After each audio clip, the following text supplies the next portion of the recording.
Gravando, gravando, gravando, gravando. Não tinha que aparecer gravando? Você está gravando, ok.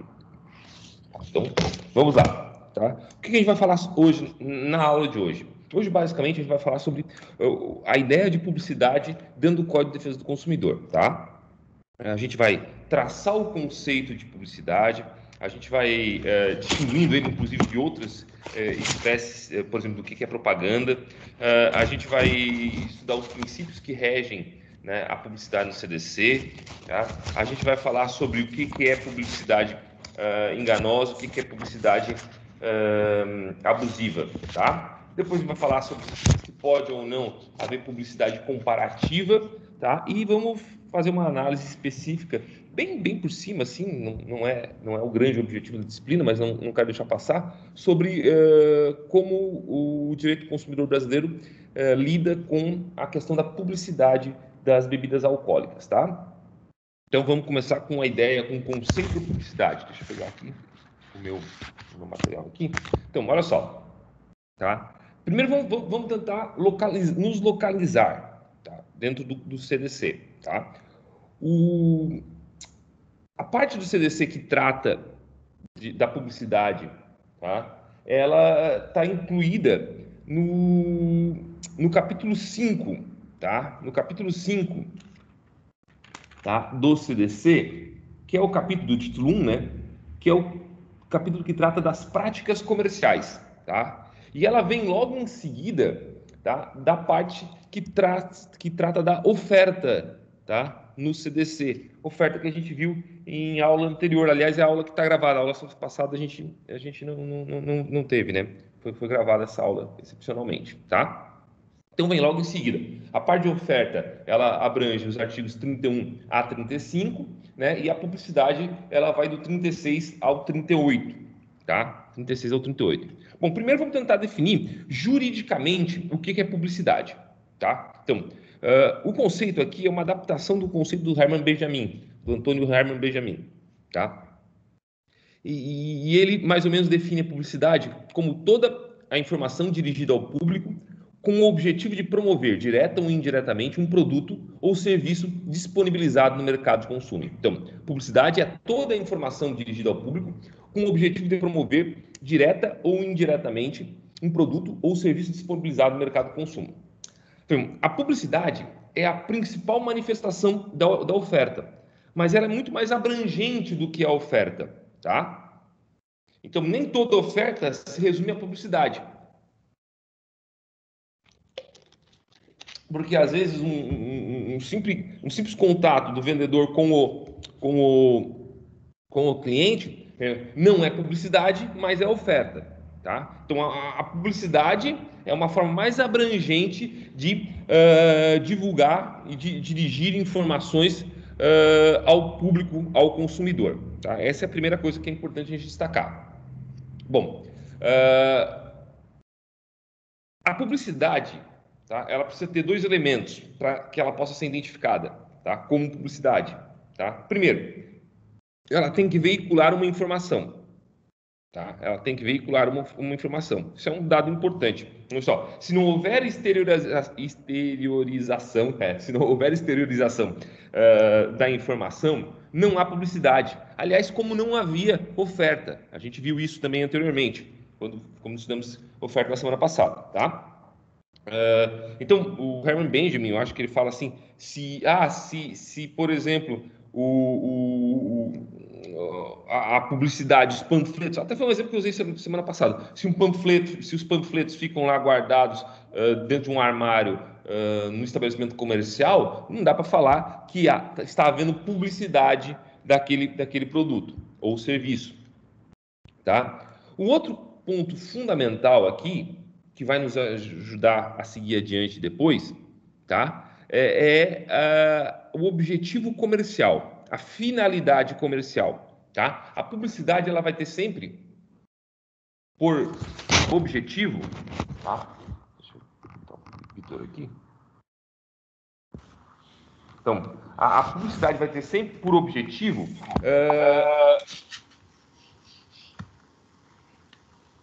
a publicidade, então, vai ter sempre o objetivo de promover um produto ou serviço no mercado de consumo, tá? Então, o objetivo dela é sempre comercial. E eu falo isso por quê? Porque tem vários autores, tá? Longe de mim ser um autor nesse sentido, mas eu concordo com eles, que diferem, tá? Fazem uma distinção entre a publicidade e a propaganda, tá? Publicidade e a propaganda. A publicidade, ela vai ter sempre essa finalidade comercial. O objetivo da publicidade, tá? Vai ser sempre, então, colocar um produto, tá? No mercado e anunciar, tentar vender aquele produto, tá? Tentar vender aquele produto. A propaganda, por outro lado, tá? Ela não tem esse objetivo de divulgar o produto, um produto ou um serviço para o mercado consumidor. Não, ela tem uma ideia mais abrangente, vamos dizer assim. A publicidade, a propaganda, tá? Ela tem por objetivo, então, tem por finalidade, tá? Difundir uma ideia, um valor religioso, filosófico, político, econômico, social, tá? Então, a distinção basicamente é essa, tá? Publicidade tem uma finalidade comercial, tá? Propaganda, uma finalidade de divulgação de uma ideia, não é de um produto, não é de um serviço, tá? É por isso, então, e aqui puxando de novo então, a brasa para a minha sardinha, que eu falava antes, é por isso que a gente não fala em publicidade eleitoral, a gente fala em propaganda eleitoral. Ora, por quê? Porque a propaganda eleitoral tem por finalidade, né, divulgar determinadas ideias, um programa político, uma plataforma de um candidato, tá? Não tenta vender um produto, ainda que, né, a gente sabe que na realidade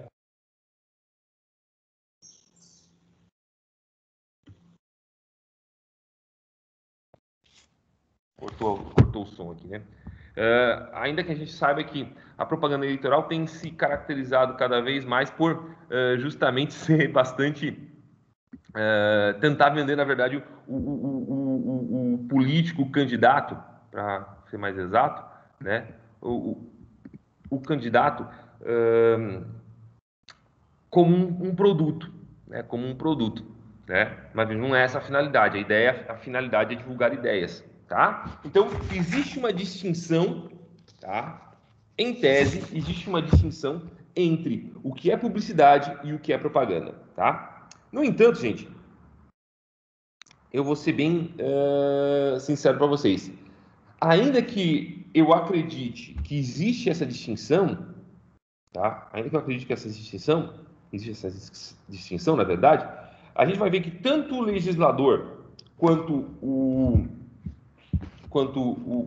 os tribunais, eles acabam utilizando esses termos como sinônimos, tá? Então, por exemplo, o artigo 37, parágrafo 1º da Constituição Federal, quando ele vai falar lá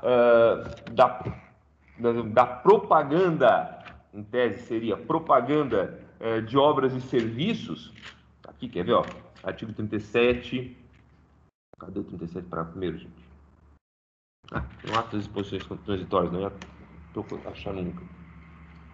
Tá? 37 parágrafo 1º, ele diz assim, ó, a publicidade dos atos, programas, obras, serviços e campanhas dos órgãos públicos deverá ter caráter educativo, informativo ou de orientação social. Dela não podendo constar nomes, símbolos ou imagens que caracterizam promoção pessoal de autoridade ou servidor público. Então vejam que a Constituição aqui, ela usa, né, o Constituinte, ela usa o termo publicidade como sinônimo de propaganda. Tá? O artigo, depois a gente vai falar sobre contrapropaganda no CDC também, o próprio CDC, lá no artigo 60, ele vai falar em contrapropaganda, né? Falando do dever que aquele que divulgou uma publicidade enganosa tem, de esclarecer que aquela publicidade foi enganosa, de fazer, vamos dizer assim, fazer uma autocorreção, tá? Da publicidade fez, ó, contra a propaganda, tá? E, por fim, os próprios tribunais, né? Olha, por exemplo, o STJ, ele acaba utilizando que a informação veiculada no mercado, às vezes com finalidade comercial, às vezes se denomina como publicidade, às vezes como propaganda. Então, ainda que tecnicamente a gente possa traçar uma linha de distinção entre o que é publicidade e o que é propaganda, né, a gente vê que o mesmo cuidado não é visto na prática. Então, na prática, tem pouco interesse, tá, em se distinguir propaganda de publicidade. Esse é o primeiro ponto aqui que eu queria ressaltar com vocês. Tá? Uma outra coisa que é destacado na doutrina, tá, é o fato de que a publicidade ela é um direito, não é um dever do fornecedor. Tá? Então, o fornecedor não tem a obrigação de publicizar, tá? de divulgar, tá? No mercado de consumo, tá? As qualidades do seu produto. Tá? Vejam, ele não tem dever de publicidade, mas ele tem dever de informação. Tá? Tem dever de informação que a gente já viu aí em aulas anteriores, tá? Então, não tem direito, quer dizer, não tem dever de publicidade, mas tem dever de informação. Se ele quer fazer publicidade ou não do produto dele, é problema dele, tá? No entanto, se o produto dele, por exemplo, pode causar riscos à saúde, se ele precisa de uma certa técnica para ser montado, para ser utilizado de forma correta, bom, aí existe sim um dever de informar, não de publicizar. Tá? Ainda nesse sentido de, vamos dizer assim, traçar um conceito de publicidade, ou esclarecer melhor um conceito de publicidade, a gente vai fazer uma distinção aqui entre a publicidade institucional e a publicidade promocional, tá? A publicidade institucional, tá, é aquela que visa fazer um anúncio de uma marca, de uma empresa, tá? Então, publicidade institucional é isso, tá? O que se anuncia é a própria empresa, é a própria marca, não o produto em si, tá? Então, é uma publicidade que ela visa resultados a longo prazo, tá? Ou seja, fortalecer o nome de uma determinada marca no mercado de consumo, tá? Já a publicidade promocional, desculpa, ela visa o quê? O anúncio direto, tá, de um produto ou de um serviço, tá? Então, anúncio direto de um produto ou de um serviço, tá?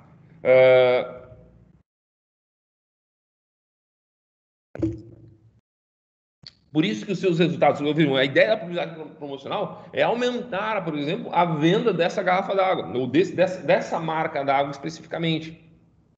Tá? Não só consolidar ela como uma marca, mais uma marca de água no mercado, ou uma marca diferenciada no mercado, mas sim visa vender, tá, de fato, a garrafa d'água, as garrafas d'água produzidas por essa marca. Tá? Então, essa é a publicidade promocional. Por isso que os resultados dela são a curto prazo.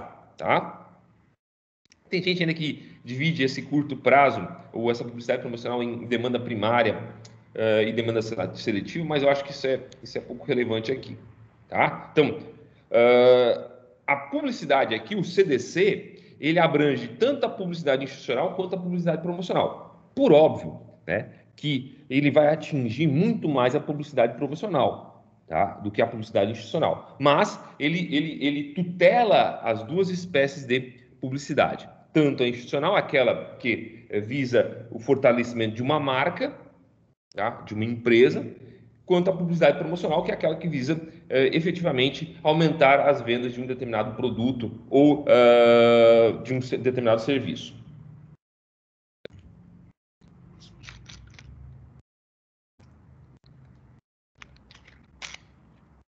Bom, como é que se faz o controle da publicidade? Formas de controle, né, gente? Formas de controle, né? Aqui. Como é que se faz o controle da publicidade no Brasil? Tá? O Brasil adota um sistema misto, tá? Sistema misto de regulamentação da publicidade. Sistema misto por quê? Porque a gente vai ter uma regulação externa, que é feita pelo Estado. Eu não queria que fosse aqui. Tá? Externa, feita pelo Estado. Aqui, Estado é aquele Estado, né? União, Estados e Municípios, né? O Estado, seja pelo Poder Legislativo, como, por exemplo, acontece aqui no CDC. O CDC, ele disciplina, ele regula, tá? Por lei, que é o exercício da publicidade, tá? Seja pelo Judiciário, tá? A gente tem, por exemplo, meios de impedir uma determinada propaganda enganosa ou abusiva, de retirar essa propaganda enganosa ou abusiva do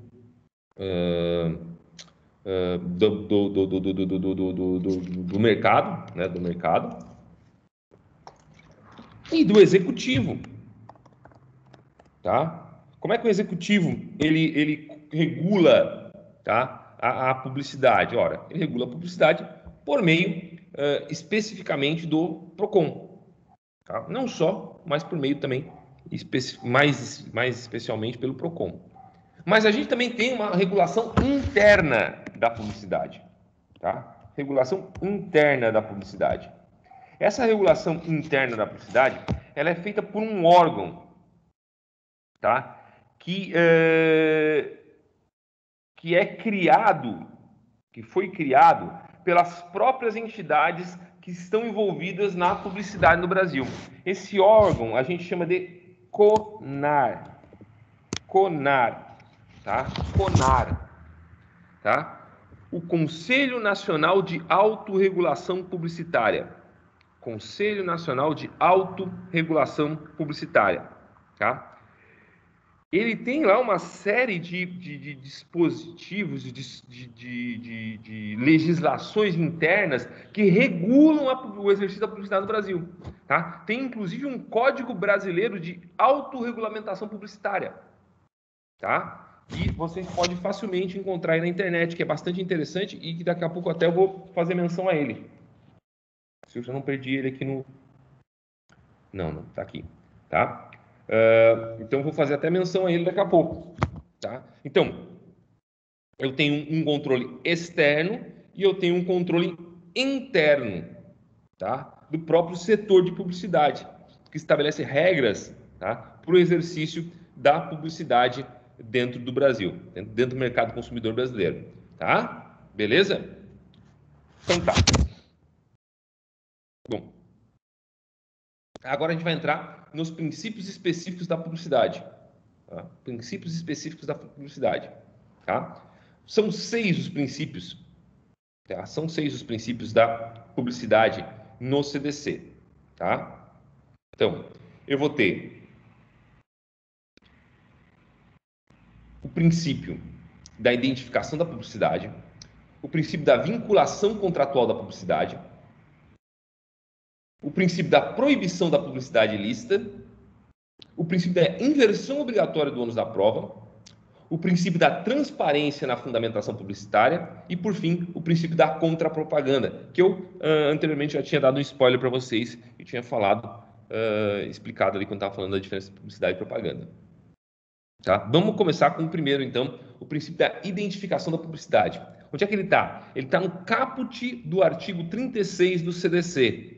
Diz lá, ó, a publicidade deve ser veiculada de tal forma que o consumidor fácil e imediatamente a identifique como tal. Ou seja, deve ficar claro para o consumidor, tá, que ele está diante de uma peça publicitária, que ele está diante de uma informação, de um produto, tá, que visa informar sobre um produto disponível no mercado de consumo, que tem finalidade comercial, tá? E aí a gente tem que discutir três práticas que são, duas que são absolutamente proibidas, né, por conta desse princípio da identificação da publicidade, tá? Que é a publicidade dissimulada e a publicidade subliminar, desculpa. E uma terceira prática, que é a publicidade clandestina, que a gente conhece como merchandising, tá? Que, embora não proibida, tem que obedecer determinados critérios. A primeira espécie de publicidade que é proibida por força do princípio da identificação da publicidade é a publicidade dissimulada.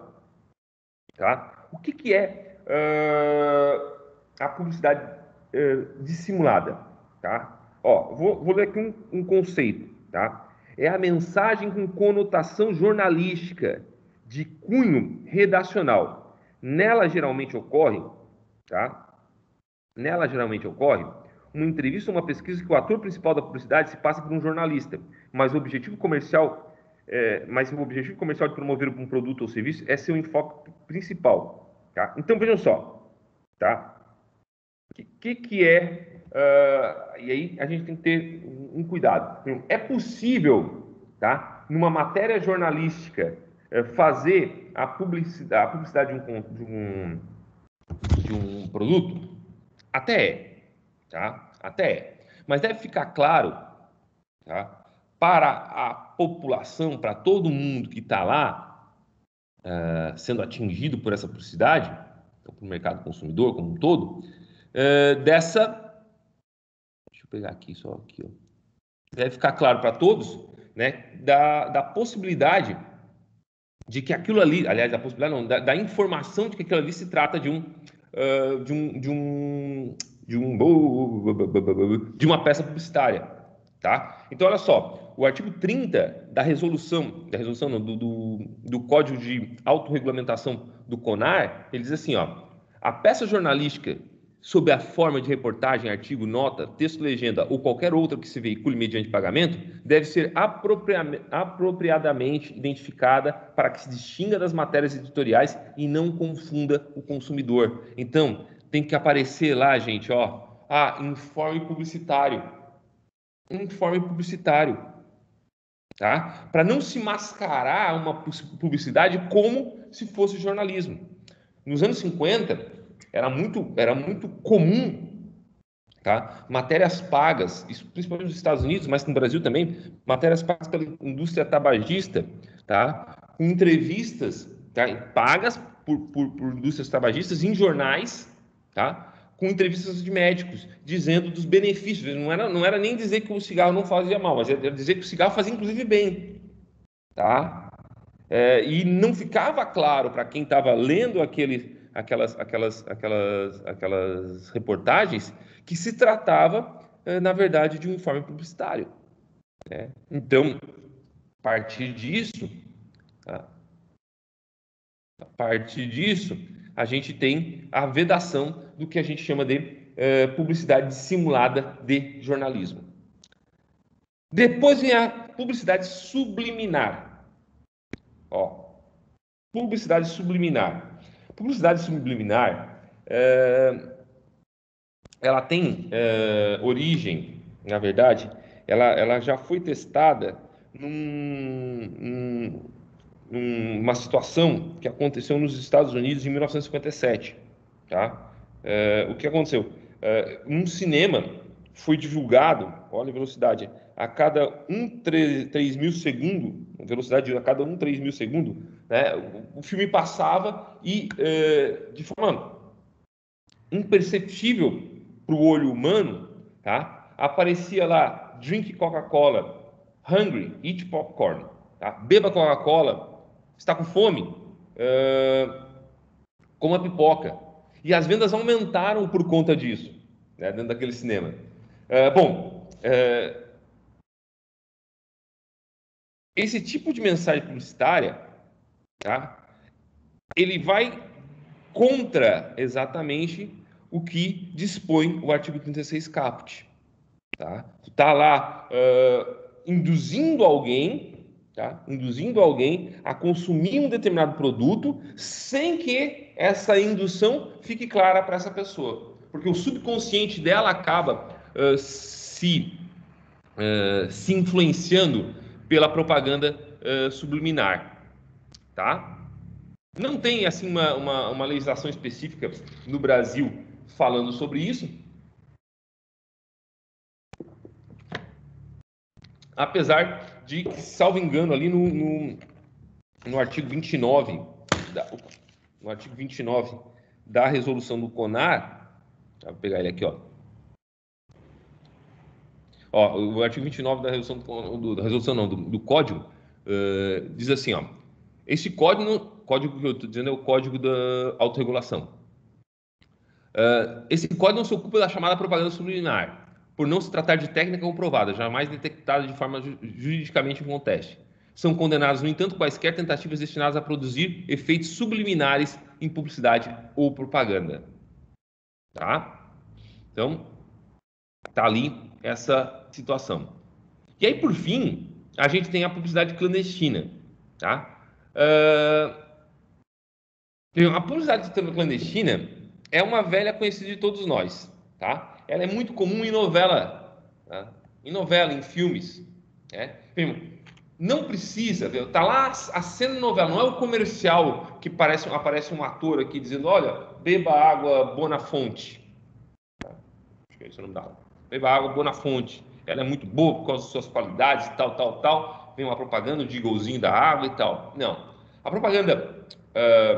Desculpa, a publicidade clandestina é aquela em que o ator da novela chega com uma água dessas, a imagem foca na água, e ele diz, pô, muito boa essa água aqui, uma coisa diferente, qualidade. Aí o outro, qual é a marca dela? É Bonafonte, como se fosse um diálogo normal, dentro do contexto da novela. Isso é uma publicidade também, vamos dizer assim, a gente poderia até dissimulada, né? Mas que a gente dá um nome de publicidade clandestina ou merchandising, tá? Essa prática não é proibida pelo Código de Defesa do Consumidor. Não está proibida, não está vedada pelo artigo 36, mas com algumas restrições. Por quê? Tá? Os créditos, por exemplo, da novela, do filme, em algum momento devem fazer menção, tá, de que foi veiculado ali uma propaganda, tá? Isso vale inclusive para aquele merchandising social também, tá? Porque tem merchandising de produto, né, ou de serviço, mas eu posso ter o merchandising social. O que é merchandising social? É aquelas campanhas que, por exemplo, a Rede Globo faz nas novelas dela, de vez em quando, de crianças desaparecidas. Eu ando meio por fora, faz tempo que eu não vejo novela, então eu não sei exatamente, não sei quais são as últimas campanhas que a Globo faz, mas já é de promoção, de promoção de igualdade racial, esse tipo de situação, tá? Então, isso é importante também. Eu acho que é isso daí, nesse momento, especificamente, sobre o princípio da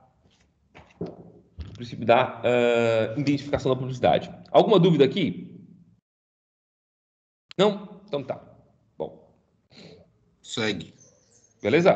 Beleza. Bom, depois a gente chega, então, no princípio da vinculação contratual da publicidade. Ele é um princípio que, na verdade, a gente já falou anteriormente.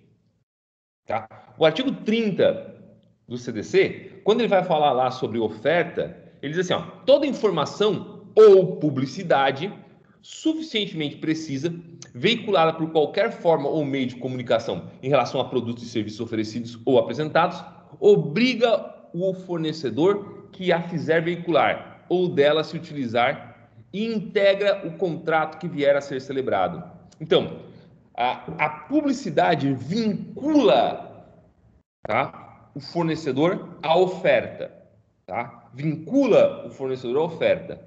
E ela, mesmo que não esteja no contrato, tá? Ela passa a integrar o contrato que vier a ser celebrado. Passa a integrar o contrato que vier a ser celebrado, tá? E vincula tanto que o código coloca lá no artigo 35, que a gente já falou também, tá? A disposição do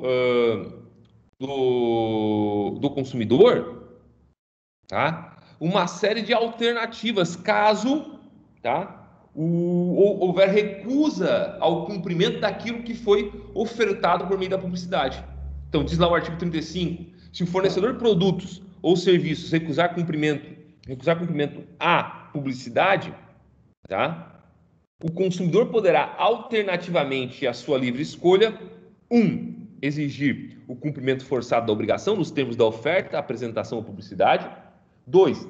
Aceitar outro produto ou prestação de serviço equivalente. 3. Rescindir o contrato, com direito à restituição da quantia eventualmente antecipada, monetariamente atualizada e a perdas e danos. Tá? As três alternativas, as mesmas três alternativas que a gente tinha visto lá quando tratávamos da oferta. Tá? E mais ainda, tá? Existe inclusive uma tutela jurisdicional específica para se fazer o cumprimento dessas obrigações, que são obrigações de fazer, né?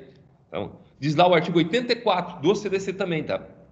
Ó, na ação que tenha por objeto o cumprimento de obrigação de fazer ou não fazer, o juiz considerará a tutela específica da obrigação ou determinará providências que assegurem o resultado prático equivalente ao do adimplemento. Resultado prático equivalente ao do adimplemento. E aí os parágrafos 3º, 4º e 5º, eles dizem quais são essas medidas que são colocadas à disposição do judiciário, inclusive, né? Independentemente de pedido expresso, tá? Do consumidor. Então diz assim, ó, na ação que tem por objetivo A. Aí diz parágrafo 3º. Sendo relevante o fundamento da demanda e havendo justificado o receio de ineficácia do provimento final, é lícito ao juiz conceder a tutela liminarmente ou após a justificação prévia. Então, primeiro meio jurisdicional que é colocado à disposição do consumidor é a tutela liminar, né? Tutela de urgência agora, tutela provisória, né? Conforme o novo CPC. O segundo, isso são coisas que vocês já estudaram lá em processo de execução, mas que entraram bem depois no ordenamento jurídico brasileiro geral, porque foram primeiro previstas no Código de Defesa do Consumidor. Tá? Daí o parágrafo 4º diz assim, o juiz poderá, na hipótese do artigo 3º ou na sentença, impor multa diária ao réu, independentemente de pedido do autor, se for suficiente ou compatível com a obrigação, fixando prazo razoável para o cumprimento do preceito. Então, segunda medida colocada à disposição, então, do consumidor é justamente, então, a multa diária. Mas ainda existe uma terceira medida, ou um conjunto de outras medidas. Olha só, para a tutela específica, parágrafo 5º, para a tutela específica ou para a obtenção do resultado prático equivalente, poderá o juiz determinar as medidas necessárias. Quais medidas necessárias? Qualquer uma. O rol aqui, ele é meramente exemplificativo, tais como busca e apreensão, remoção de coisas e pessoas, desfazimento de obras, impedimento da atividade nociva, além da requisição de força policial, tá? Vejam, nesse caso aqui, no parágrafo 5º, o juiz pode, vejam só, para obter o resultado prático ao adimplemento, tá? Prático equivalente ao adimplemento, ou seja, como se para que a obrigação seja cumprida, tal como prometida pela publicidade, tá? Ele pode utilizar de qualquer medida que ele ache que seja uma medida necessária, né, para isso. Tá? Claro que sempre observando a proporcionalidade e razoabilidade dessas medidas, né?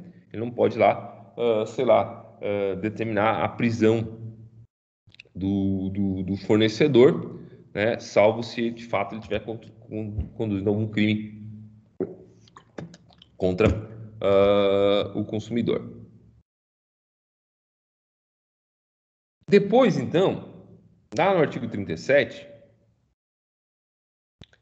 a gente vai ter o princípio da proibição da publicidade ilícita. Princípio da proibição da publicidade ilícita. Diz o artigo 37. É proibida toda publicidade enganosa ou abusiva. Tá? Vejam só. Uma publicidade que não obedeça, tá? E a gente vai botar aqui os subprincípios da veracidade. Tá? Uma cor diferente aqui. E da não abusividade, ela vai ser sempre ilícita. Então, uma publicidade que veicula informações falsas ou deixa de veicular, ou se omite de veicular determinadas informações, tá? É ilícita. Uma publicidade que viola, tá? Direitos fundamentais, tá? Portanto, abusiva, é uma publicidade ilícita, tá? Bom, esse tipo de publicidade, a famosa, então, publicidade, vou botar aqui, publicidade enganosa e a publicidade abusiva, constituem práticas ilícitas para o CDC, tá? E são reguladas, inclusive, tá? Nesse mesmo dispositivo, no artigo 37. A gente já vai falar daqui a pouco, tá? A gente pode destacar também um terceiro tipo de publicidade, que é a publicidade restrita. Essa daí está prevista no artigo 220 da Constituição Federal. O 220 ele fala assim, ó. Cadê? 220, parágrafo 4º. Cadê você? Ele está falando sobre a comunicação social. É no capítulo da Constituição que fala, a parte da Constituição que fala sobre comunicação social. Aí diz assim, ó a Constituição, de novo, se equivocando. Tá? A propaganda comercial de tabaco, bebida alcoólica, bebidas alcoólicas, agrotóxicos, tá? Medicamentos e terapias estará sujeita a restrições legais, nos termos do inciso 2 do parágrafo anterior. Tá? E conterá sempre que necessário advertência sobre os malefícios decorrentes de seu uso. Tá? Então, vejam só, a Constituição determina que determinados produtos, tá? Quais sejam, bebidas alcoólicas, agrotóxicos, tabaco, terapias e medicamentos, tá? Elas devem ter uma publicidade mais restritiva. Tá? Claro que ela faz isso de uma forma muito abrangente, tá? De modo que isso tudo vai ser regulamentado, esse tipo de publicidade vai ser regulamentado, além do próprio CONAR, pela Lei 9.294. Lá no artigo 3º, ela estabelece assim, ó. É vedada em todo o território nacional a propaganda comercial de cigarros, cigarrilha, charutos, cachimbos ou qualquer outro produto fumígeno, derivado ou não do tabaco, com exceção apenas à exposição dos referidos produtos nos locais de venda, desde que acompanhados de cláusula de advertência, a que se referem o parágrafo 3º, 2º, 3º e 4º desse artigo, e da respectiva tabela de preço, que deve incluir o preço mínimo da venda no varejo de cigarros, classificados. Então, vejam só, a propaganda, tá, de cigarro, tá, ela é proibida. Publicidade, né? De novo, o código a lei faz confusão. A publicidade de cigarro, tá, ela é proibida, salvo, vejam só, tá, a exposição do produto no local de venda, tá, acompanhado de cláusula de advertência e da tabela de preço, tá? Além disso, tá?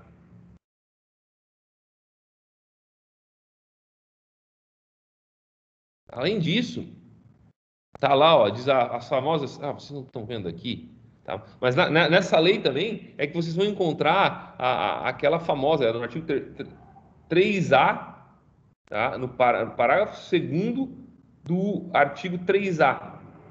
Não, 3C, desculpa, 3C da lei, artigo 3º C, tá? Que é aquele que estabelece, o parágrafo 2º, que estabelece que tem que ter aquelas fotografias com as frases lá de fumar causa mau hálito, perda de dente e tal, câncer, infarto do coração, prejudica o bebê, provoca parto prematuro, causa impotência sexual, que geralmente é a que mais preocupa os homens que fumam, né?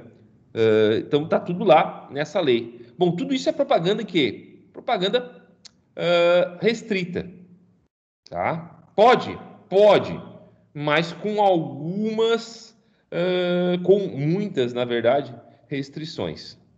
Tá? Eu queria achar da bebida aqui.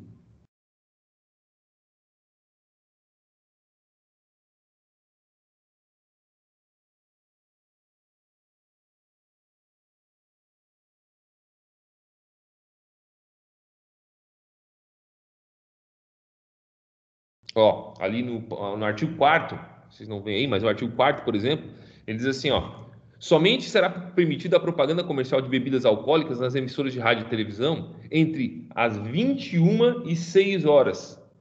Tá? 21 e 6 horas. A propaganda, primeiro, a propaganda de que trata esse artigo não poderá associar o produto ao esporte olímpico ou à competição, ao desempenho saudável de qualquer atividade, à condução de veículos e à imagem ou ideias de maior êxito ou sexualidade das pessoas. Tá? Vamos até discutir sobre isso daqui a pouco. Tá? Os rótulos das embalagens das bebidas alcoólicas conterão advertência nos seguintes termos: evite o consumo excessivo de álcool. Tá? Ele tem uma série de disposições, né? Então, aquele tipo de propaganda alcoólica, isso era muito frequente. Eu não sei, vocês são todos muito novos, mas tipo, era muito frequente quando eu era criança, adolescente. Essa lei é de 97, salvo engano, tá? Tinha muito, por exemplo, tinha um cigarro chamado Hollywood, em que ele associava, ele estava sempre associado a esportes radicais, né? Cerveja, geralmente com imagem de praia, com imagem de festa, de sexualização das mulheres, né? Tudo isso sempre era muito presente na propaganda de bebidas alcoólicas e de cigarro, né? E essa lei, ela então restringiu esse tipo de publicidade, tá? Então, não chega a ser uma publicidade proibida, mas ela é exercida de forma bastante restrita por força da Constituição e por força da Lei 9.294.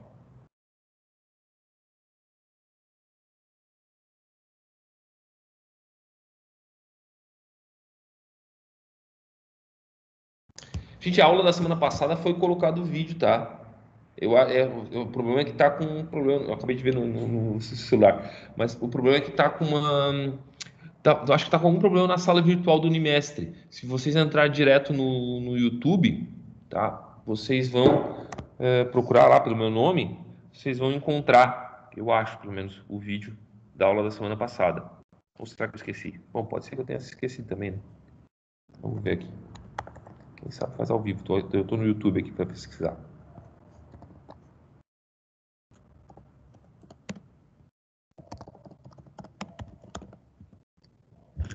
Vamos ver aqui. Tá aqui, gente. É o vídeo da desconsideração da personalidade jurídica. Eu vou até botar aqui para. Vou sair dessa tela. Que eu tô aqui. Sair do arquivo do Word. Cadê? E colocar o. Não é essa tela do YouTube. Vamos ver.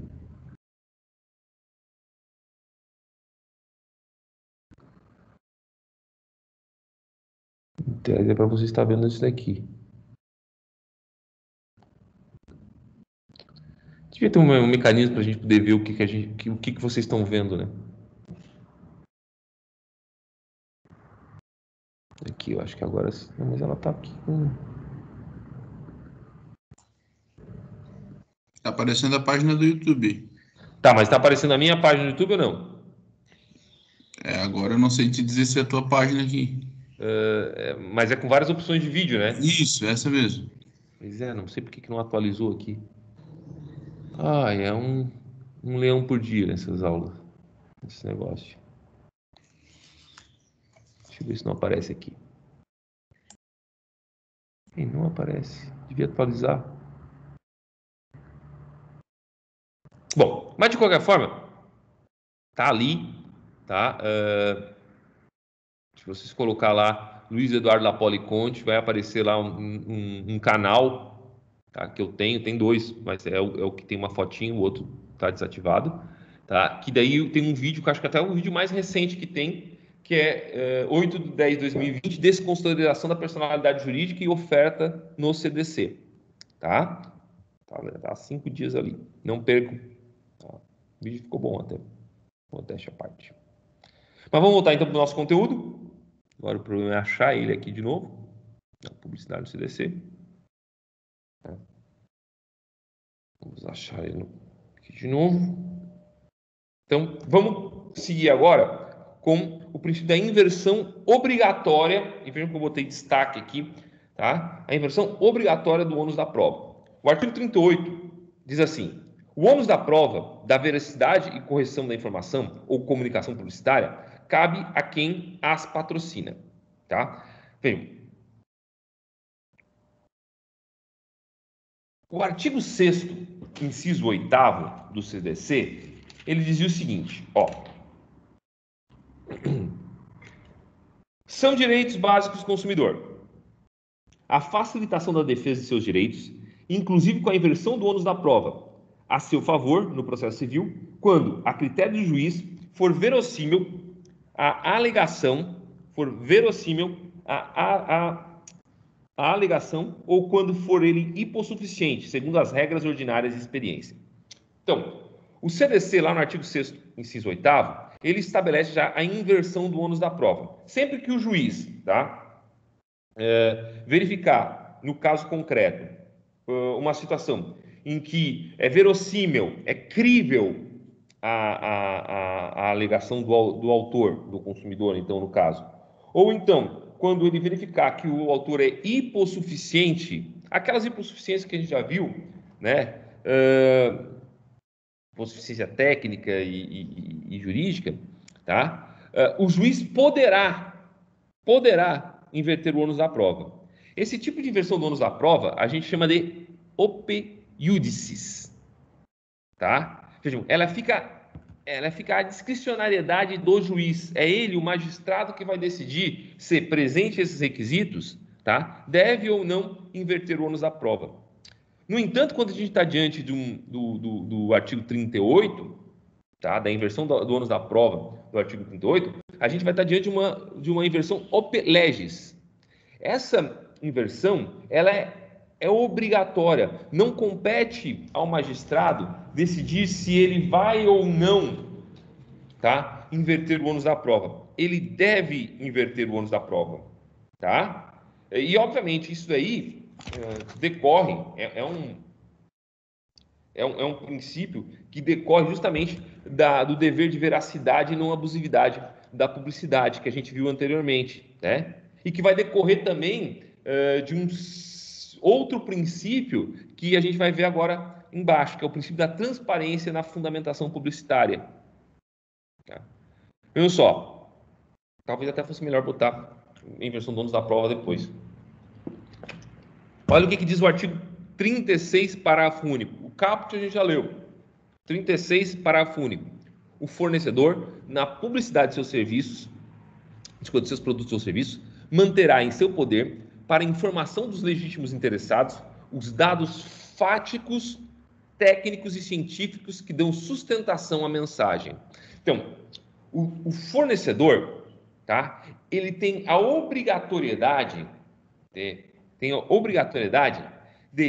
manter sempre, tá, os dados que sustentam fática, técnica e cientificamente, tá, a mensagem publicitária que eles estão desenvolvendo. Tá? Então, se o fornecedor, por exemplo, fala 9 a cada 10 dentistas prefere a marca X de escova de dente ou de pasta de dente, tá? Isso tem que estar fundado numa pesquisa. E essa pesquisa tem que estar lá à disposição do consumidor, tá? À disposição do consumidor. Então, o ônus da prova, tá, sobre a veracidade e correção da informação compete ao fornecedor. Por quê? Porque ele tem o dever de manter os dados fáticos, técnicos e científicos que garantem a veracidade e a correção da informação comunicada por uma peça publicitária. Tá? E vou mais ainda, isso acarreta a responsabilidade civil do fornecedor, então, eventual dever de indenizar, né? Mas também pode acarretar tanto consequências, responsabilidade administrativa, lá no artigo 60, ou seja, o princípio da contrapropaganda, tá? Diz lá o artigo 60 ali, que está logo embaixo A imposição da contrapropaganda será combinada quando o fornecedor incorrer na prática de publicidade enganosa ou abusiva, nos termos do artigo 36 e seus parágrafos, sempre às expensas do infrator. Tá? Então, essa é a infração administrativa, além da eventual multa, e inclusive uma de responsabilidade penal, lá no artigo 69, tá? Que diz o seguinte: deixar de organizar dados fáticos, técnicos e científicos que dão base à publicidade. Ó, deixar de organizar dados fáticos, técnicos e científicos que dão base à publicidade. Pena, detenção de 1 a 6 meses ou multa. Tá? Nós não estamos nem falando na violação do dever de informar. Nós estamos falando aqui do simples fato de não possuir os dados que sustentam a minha mensagem publicitária. Bom, a pergunta que pode ser feita é o seguinte: tá, e essa responsabilidade civil, administrativa e penal do fornecedor, ela atinge a agência de publicidade e os veículos de comunicação que veicularam a imagem? Como regra, não. Tá? Só o fornecedor vai responder e vai responder objetivamente, tá? por essa violação da transparência na fundamentação publicitária. Tá? Por fim, o último dos princípios, o sexto princípio que a gente vai estudar aqui, tá? É o princípio da contrapropaganda. O princípio da contrapropaganda. Tá? O princípio da contrapropaganda é esse que eu referi ainda há pouco. É esse que está disposto no artigo 60 do CDC. Diz lá o artigo 60 do CDC. Tá? Ele tem um parágrafo primeiro, mas ele só tem um parágrafo primeiro, porque os outros dois parágrafos foram vetados. A imposição de contrapropaganda será combinada quando o fornecedor incorrer na prática de publicidade enganosa ou abusiva, nos termos do artigo 36 e seus parágrafos, sempre às expensas do infrator.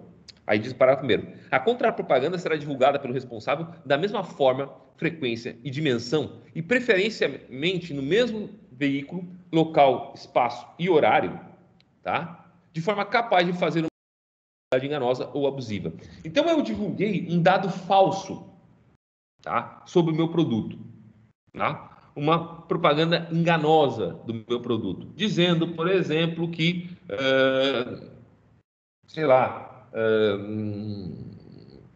que a água Bonafonte não faz mal, tá? E sim, ela faz mal, tá? Ou que a água Bonafonte, que está na moda, ela é contra, ela ajuda no tratamento da Covid-19. Tá? Eu não tenho dados técnicos e científicos para embasar essa minha afirmação. Logo, a minha propaganda, tá? A minha propaganda é uma propaganda enganosa. Eu veiculei essa propaganda, publicidade, de novo, tá? Eu veiculei essa peça publicitária no horário da novela das 9. Tá? No horário da novela das 9. Uma propaganda de 2 minutos, falando das qualidades dessa água no tratamento da Covid-19. Tá? Ora, eu vou ter que, por força da contrapropaganda, pagar um espaço no mesmo horário, pelo mesmo tempo, tá? Na novela da Globo, para me desdizer, para dizer que não, de fato, essa água, ao contrário do que eu tinha afirmado, ela não tem nenhuma qualidade específica, não existem dados científicos que embasem, né, que permitam eu afirmar que se trata de que ela combate a Covid-19, tá? Essa é uma obrigação de fazer. Por que eu destaco que é uma obrigação de fazer? Porque, no caso da contrapropaganda, valem todas as medidas que a gente viu do artigo 84, tá? Que a gente viu aqui no artigo 84. Então, tutela liminar, multa diária e as demais medidas necessárias, se for o caso.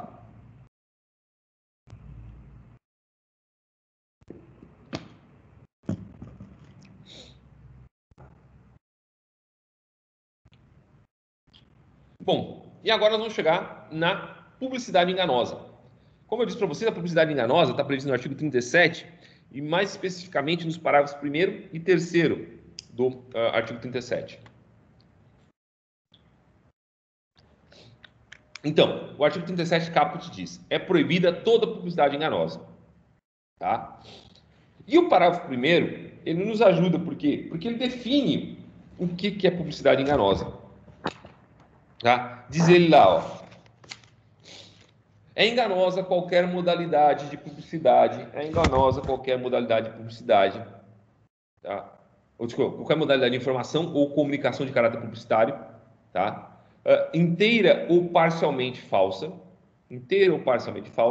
ou por qualquer outro modo, mesmo por omissão, capaz de induzir em erro o consumidor a respeito da natureza, característica, qualidade, quantidade, propriedade, origem, preço ou quaisquer outros dados sobre produtos ou serviços.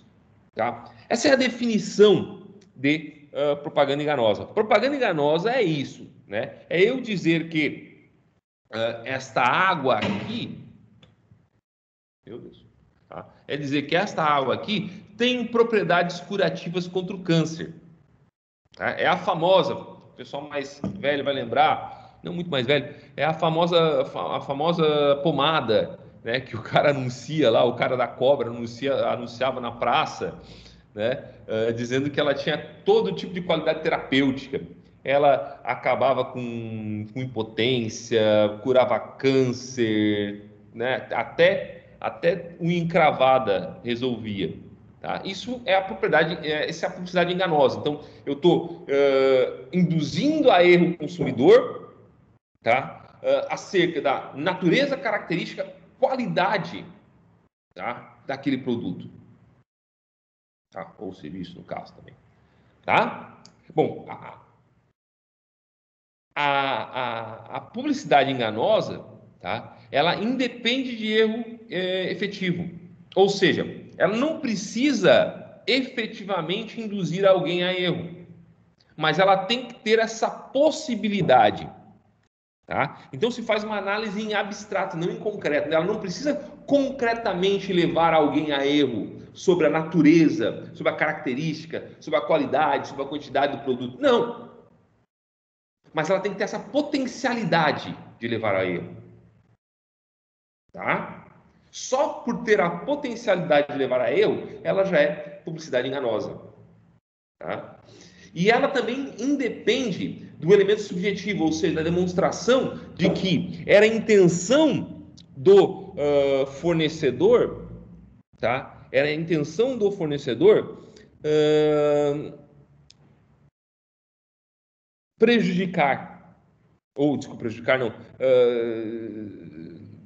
era a intenção do fornecedor enganar o consumidor, ou então que ele o fez por imprudência apenas, por negligência, tá?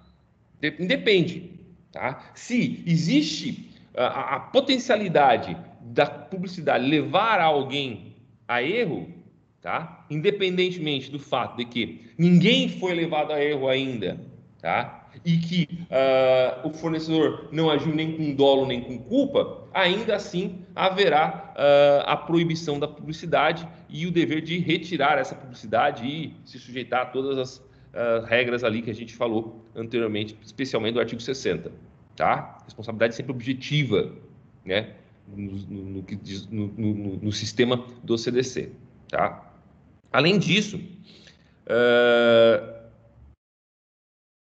daí o puffing, né? O que é o puffing? Puffing é o exagero publicitário, tá? Puffing é o exagero publicitário. É eu dizer que essa água aqui é a melhor água com gás da história do mundo moderno, tá? É uma veiculação exagerada de uma informação, tá? Da qualidade de um produto. Bem, o puffing em si não é, tá? Não é uma publicidade enganosa. Até porque daí a publicidade estaria perdida, né? A número 1, a mais gostosa, a mais querida, né? Vejam, é um exagero típico da publicidade, tá? Se ela ainda assim, mesmo sendo exagerada, ela veicula uma informação precisa sobre o produto em si, sobre a qualidade do produto, tá? Ela é plenamente válida, tá? Essa prática do puffing, tá? Justamente por causa da ausência de vinculação, porque se tem a informação precisa, né, a informação imprecisa demais, ela não gera, a gente viu isso quando falamos de oferta, a informação imprecisa demais, tá, sobre a qualidade de um produto, ela não gera vinculação por conta da oferta. A gente viu isso na aula passada, tá? Então, se eu digo a mais gostosa, não quer dizer nada. Tem duas espécies de publicidade enganosa. A publicidade enganosa comissiva e a omissiva. A publicidade enganosa por comissão é aquela em que eu afirmo ou mostro algo inexistente. Ó, comissão, uma ação minha. Eu informo efetivamente que essa água, tá? Ela tem qualidades terapêuticas que eu não posso comprovar tecnicamente, cientificamente, tá?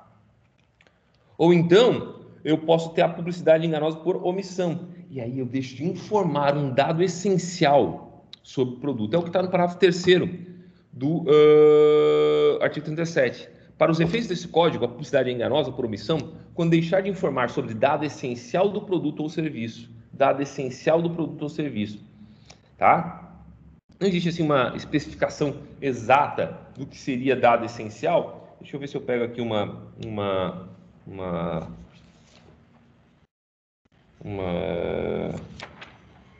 doutrinária aqui. Ó, segundo o Herman Benjamin, tá? É considerado essencial aquele dado que tem o poder de fazer com que o consumidor não materialize o negócio de consumo, caso o conheça, tá? Então é quando tu conhece uma circunstância relevante do produto, tá? Ou desculpa, quando tu desconhece, quando a publicidade não leva ao conhecimento do consumidor, tá? Sobre um dado essencial que faria, se você soubesse daquele dado, faria que você desistisse de comprar aquele produto. E eu tenho dois casos aqui que eu peguei na jurisprudência, peguei sites de notícia, não peguei exatamente a jurisprudência, e eu vou botar aqui para vocês. Tá? Vamos ver se eu consigo, né? Porque olha, meu problema com compartilhar. Agora só aparece o YouTube lá. Que beleza. Que beleza.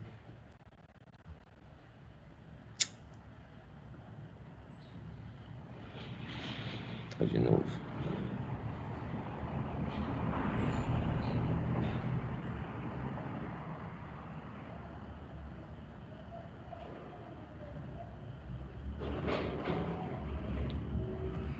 Bom, não tá. Ah, screen. Será que se eu botar screen aqui dá?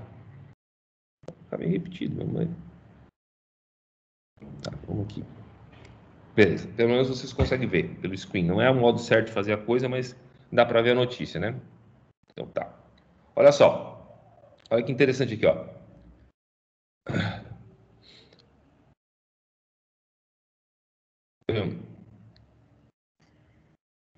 Financiamento de carro. Conar alerta para propaganda enganosa de juros zero. Uma coisa absolutamente comum no nosso dia a dia aí, tá? Quando há a venda de produtos, tá? De carros, automóveis, tá? Com juros zero, com promessa de juros zero. Só que quando a gente vai fazer efetivamente a conta lá das prestações, a gente vê que de alguma forma, tá? A gente está efetuando pagamento de juros, tá? Isso é um dado essencial do produto, que pode sim ser configurado como publicidade enganosa. Tá? Outra notícia interessante que eu achei aqui, vou botar aqui de novo na tela, tá? É essa, ó. Screen. É essa daqui, ó. Concessionária e montadora são condenadas por publicidade enganosa. Aí, ó, a 4ª Turma Civil do Tribunal de Justiça do Distrito Federal e Territórios confirmou a sentença de primeiro grau do Gama, da primeira vara civil do Gama, tá? Do município de Gama, né, na cidade satélite, a fim de condenar a SMAF Veículos e a CAOA Montadora a instalar os dispositivos faltantes nos veículos adquiridos pelo autor da ação, de forma a adequá-lo aos termos da propaganda veiculada nos meios de comunicação. A decisão foi unânime. Basicamente é assim, ó, ele adquiriu um carro da Hyundai, tá? Que em tese foi anunciado como um modelo completíssimo, porém, alguns dias depois constatou que não estavam presentes todos os itens anunciados na revista, faltando disqueteira do painel para 6 CDs com MP3, sensores de estacionamento e controle eletrônico de estabilidade e o fundo do porta-objetos localizado entre os bancos dianteiros, tá? Então, vejam, foi anunciado uma publicidade, tá? Só um minutinho, gente.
Bom, Tamayo, olha só. É candidato ligando, é o cara da mudança querendo cancelar minha mudança, eu já com tudo encaixotado e o cara querendo cancelar minha mudança. Perfeito. Bom, a oferta vincula, né? Já está obrigado a fazer agora.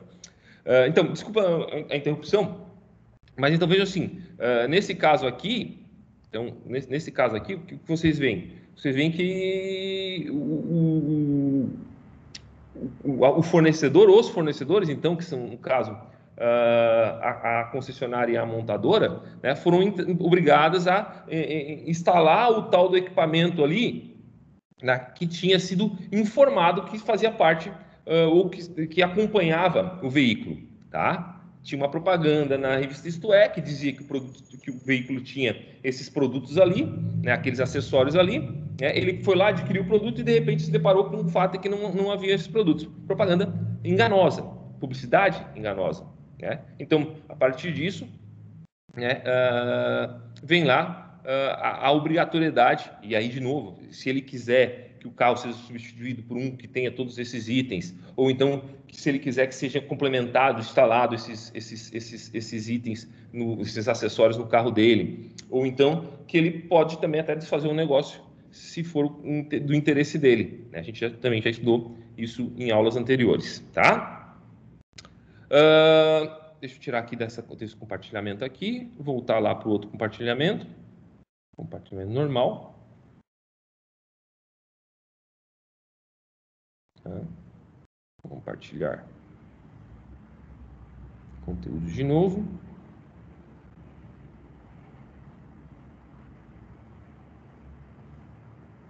Aqui, publicidade no CDC.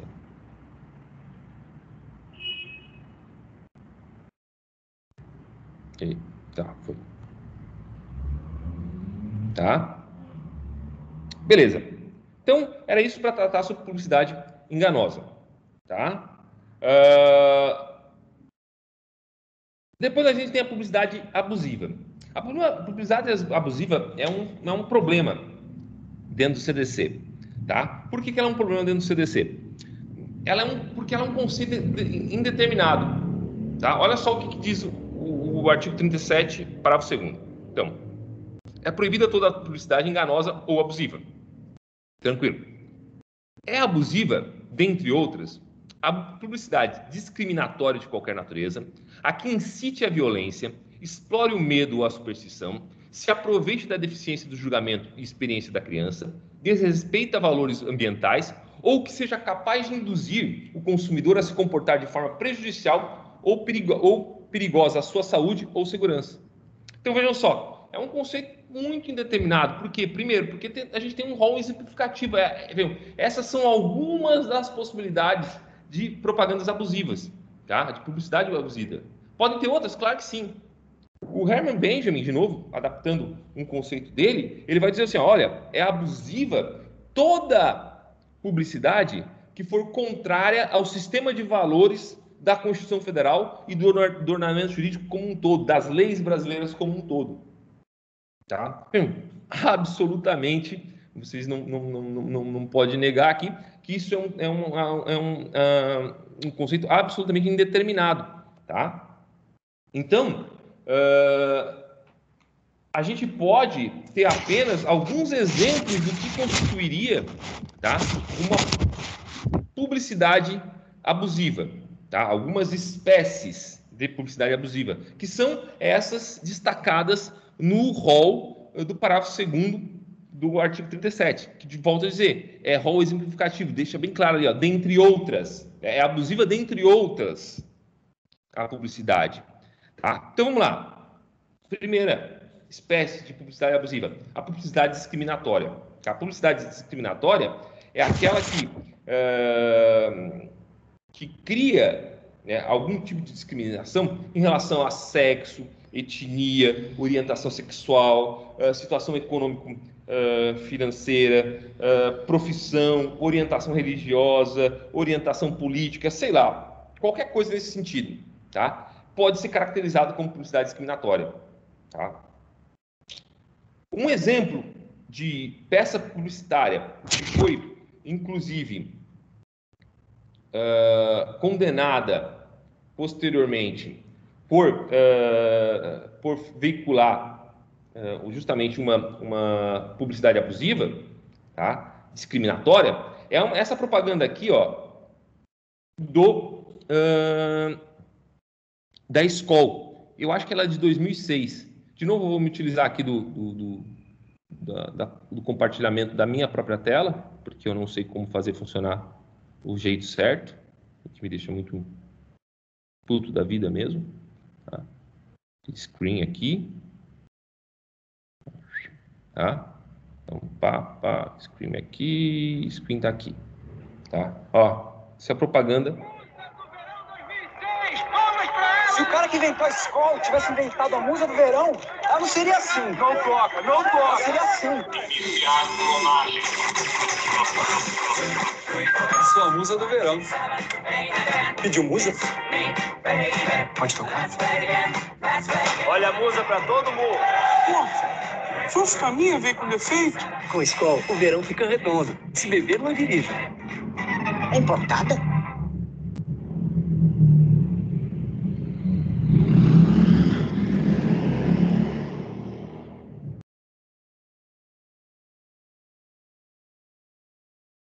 Bom, o CONAR entendeu que essa publicidade, tá, veiculada pela Skol, ela é uma publicidade discriminatória justamente porque ela trata a mulher, ela objetiviza, ela trata a mulher como objeto, tá? E isso, então, configuraria uma violação, né, ao princípio da dignidade da pessoa humana, né, previsto lá na Constituição Federal, no artigo 1º, inciso 3º. Uma vez eu sabia decorar esse artigo, não lembro mais agora, tá? Beleza? Então, essa é a primeira espécie de publicidade discriminatória.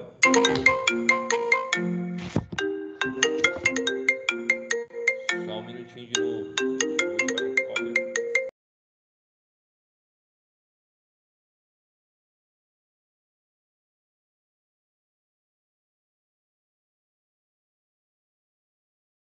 Obrigado. Bom, depois vem a publicidade, tá? Que incita a violência, tá? Sei lá, eu não achei um exemplo assim específico na jurisprudência ou um caso prático de publicidade que possa encarnar isso, mas, por exemplo, uma publicidade de um produto que implique, que faça menção à violência contra uma determinada pessoa, contra um animal, ou então que mostre a depredação de patrimônio, tá? Então, sei lá, uma propaganda de carro em que, tipo, eu vou veicular o carro, modelo novo, e o concorrente, e aí uma cena de alguém dando de marreta no carro concorrente, tá? É uma publicidade que incita a violência, por conta disso seria uma publicidade abusiva. Bom, a publicidade que explora o medo ou a superstição, né? Aí é aquelas publicidades, aquelas peças publicitárias, por exemplo, em que mostra lá uma família sofrendo um assalto num veículo, e daí um tiro é deferido no veículo, e aí a pessoa morre, etc. ali, mostrando a violência e tal, para te fazer vender carro à prova de bala, tá? Publicidade que se aproveita da deficiência de julgamento e experiência da criança. Essa é uma publicidade bastante comum, né? Então, quando, por exemplo, a jurisprudência fala isso, a doutrina sempre conta a história aquela apresentadora infantil, que nem existe mais isso, mas aquela apresentadora infantil que está lá vendendo uma determinada marca de roupa, e ela diz para as crianças: destrua a sua roupa para fazer com que seus pais comprem uma roupa nova. Tá? Tá vendo? Uma propaganda que está se aproveitando, tá, da inexperiência da criança para fazer valer, né, para finalidade comercial. Publicidade que respeita valores ambientais, sei lá, que tipo de propaganda a gente poderia falar que é isso? Não sei. Também não tem.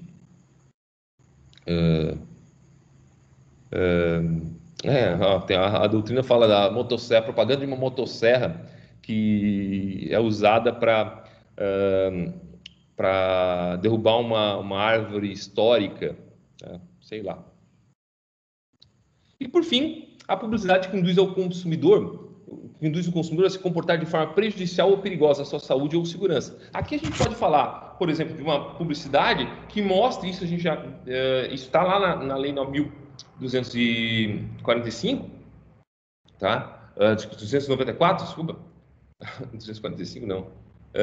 Que é, por exemplo, uma publicidade de veículo, tá? Em que mostre o condutor dirigindo em alta velocidade e bebendo uma cerveja, né?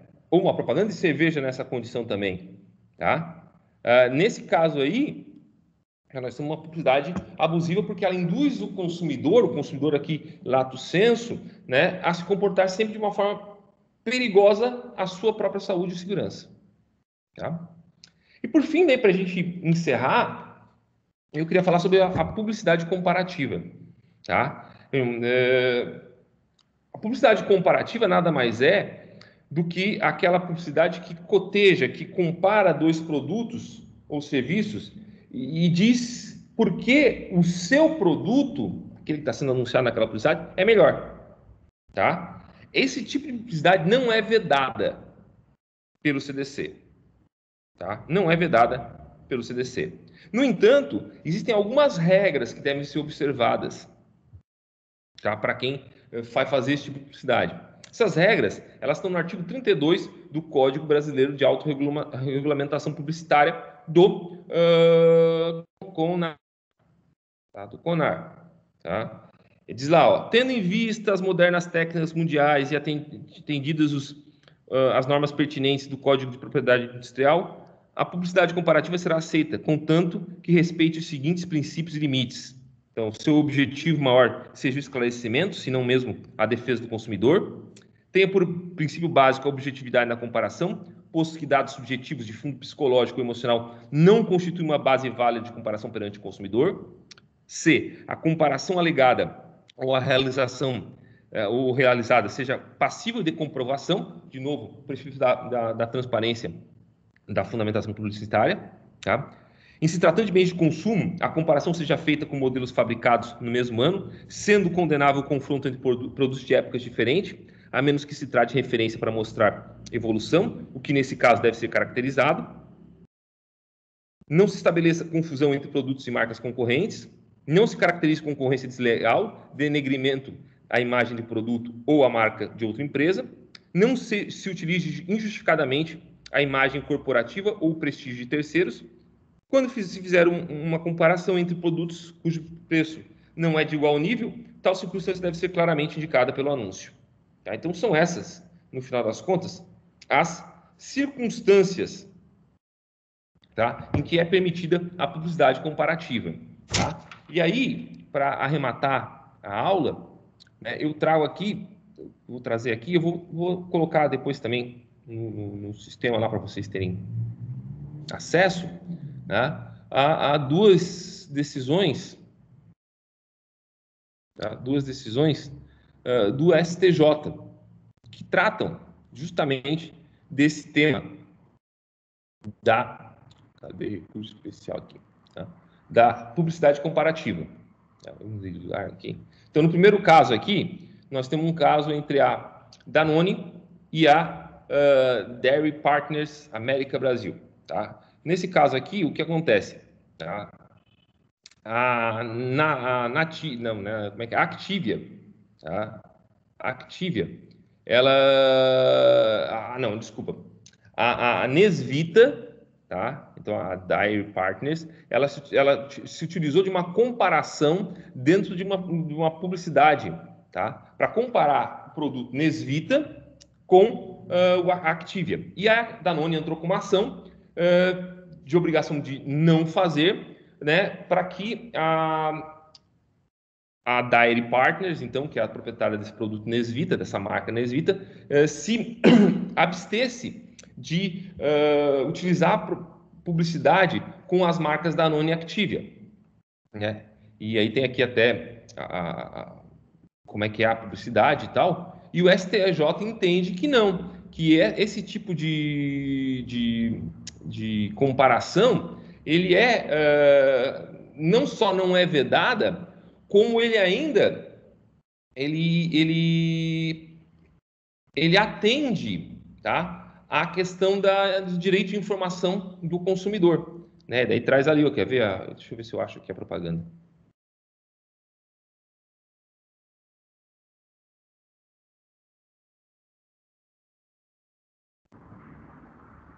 Não vou achar agora.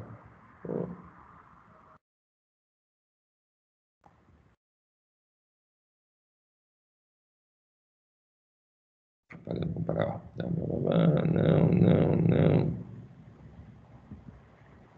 Não vou achar agora. Não, tá aqui, ó. Então aí, ó, confira esse conteúdo. Uma voz feminina, intestino preguiçoso, né? Aí outra voz, oi, Aí a primeira voz, vem cá, você já comparou a tabela nutricional da Nesvita com esse? Daí mostra a foto, né? Mostra a imagem da Danone Activia. Como é que é? Compara só, a Nesvita, além de auxiliar no funcionamento do intestino, tem 18% menos calorias, 26% menos gorduras, e além disso vem com 2 vezes mais cálcio, fora que ele é o único que combina actifíbrias e probióticos. E é uma delícia. Aí vem Nesvita da Nestlé, o único que combina... tá? Então, quer dizer, o o STJ, ele entendeu que esse tipo de marca publicitária, essa de propaganda publicitária, ela funciona, tanto para identificar o produto, tá, quanto para informar o consumidor. Olha o que diz aqui, ó. A propaganda comparativa é a forma de publicidade que identifica explícita ou implicitamente concorrente de produtos ou serviços afins, consagrando-se, em verdade, como um instrumento da decisão do público consumidor. Tá? Então, fala aqui que a publicidade comparativa não é vedada pelo Código de Defesa do Consumidor, desde que obedeça o princípio da veracidade das informações, seja objetiva e não abusiva. Então, eu não posso, obviamente, tentar denegrir a imagem, né, da minha concorrente, mas eu posso sim comparar e dizer que a minha é melhor. Tá? Um outro caso aqui do STJ, tá, são pesquisas, isso acontece bastante aqui, pelo menos aqui nos jornais de Criciúma. Bom, nos jornais, quando tinha mais de um jornal, né? Agora acho que só tem um aqui em Criciúma, né? Em que se veicula as marcas dos jornais faz uma pesquisa para dizer qual é o jornal mais lido, ou entre as rádios, né? Qual é a emissora de rádio que é mais ouvida, né? Então, se eu faço esse tipo de pesquisa, tá? E divulgo essa pesquisa em jornal, ou na TV, ou no rádio, tá? Isso não pode ser considerado como uma propaganda abusiva, ou uma propaganda abusiva, ou uma propaganda enganosa. Tá? É direito do fornecedor fazer esse tipo de publicidade também. Tá? Eu acho que sobre publicidade era isso. Deixa eu tirar aqui esse negócio. Sobre publicidade era isso no CDC, né? Acho que a gente abarca grande parte do nosso conteúdo, tá? E aí fica para a semana que vem, para derradeira, né? A nossa derradeira aula antes da próxima avaliação, as práticas abusivas no CDC. Né? E aí vamos entrar então nos artigos 39 a 41. Tá? 39 a 41. Não achem que é pouca coisa, que são bastante situações de práticas abusivas. Tá certo, gente? Eu vou encerrar a gravação e me colocar agora à disposição de resolver com vocês qualquer tipo de dúvida que vocês tenham.